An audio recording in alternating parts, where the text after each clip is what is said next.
ئەو گوندە بچکۆلە کە لەویای بینن ناوی کۆڵسبەیە.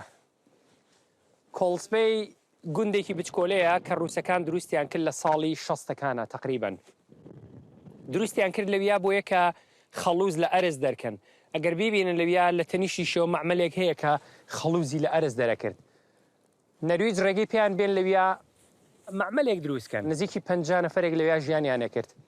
3 ساڵی پێچوو تاکو ئەو بینانەیان دروست کرد و لێرە ژیانکەن. 3 ساڵیش خەڵوزیان دەرکرد. بەڵام لە دوایە چی ڕوویە؟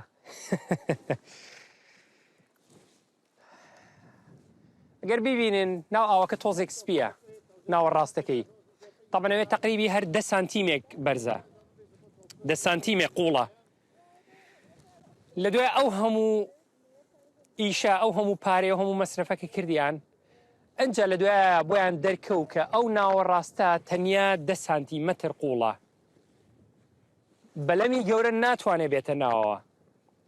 هەڵسان ویستیان تەلەفیرێک دروستکەن کە لێوە خەڵوز بەرێ بۆ ئەو سەر تاکو لە ڕێگەی بە پاپۆڕۆ بینێرنە دەرەوە.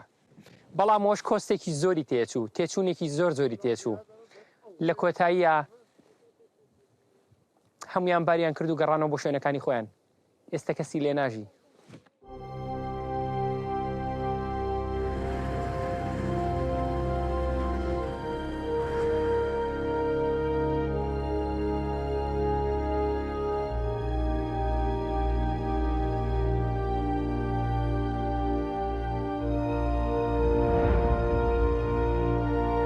بارنسبرگ شارێکی رووسیا لە سڤالبار و بە شاری خەڵوز ناسراوە.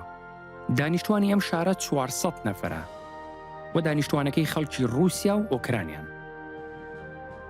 ڕووسەکان لە ساڵی 1932 هاتنە ئەم شارەوە نیشتەجێ بوون و گرێبەستێکیان بەس لەگە وڵاتی نەرویج کە خەڵوز دەرکەن لەم شارە.